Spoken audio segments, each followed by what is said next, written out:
Hello everyone, this is Professor Srinivasan here, and today we are going to talk about the concept of value at risk and expected shortfall.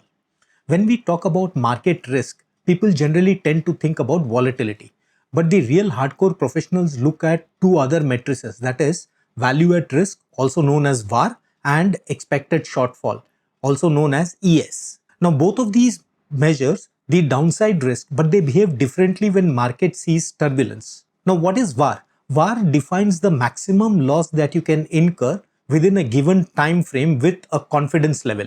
For example, a one day 95% VAR of 15 lakhs tells you that the maximum loss you can incur is 15 lakhs in 95 out of 100 days. But then this does not tell you what happens in the other 5% of the cases. That is, the maximum loss is defined, but it does not tell you what happens if the maximum losses crosses that threshold limit. How much loss you can incur, that VAR doesn't tell you. The Basel Committee on Banking Supervision tells us that VAR is ineffective in capturing tail-side events. So what is expected shortfall or ES? ES goes one step further. It tells you that how much will be the average loss that you will incur if the maximum loss threshold is crossed. So in the above example, we said that there is a 95% chance that you will incur a maximum loss of 15 lakhs.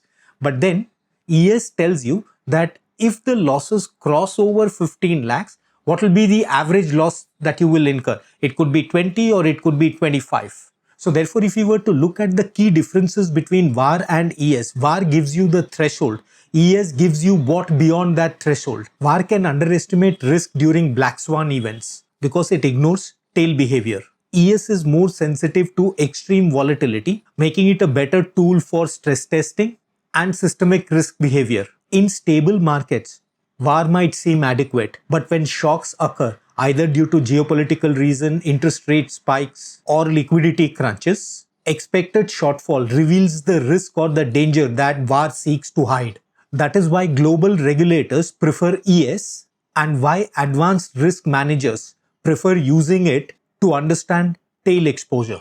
If you found this video helpful, do like it, share it, and do not forget to subscribe to my channel. Cheers.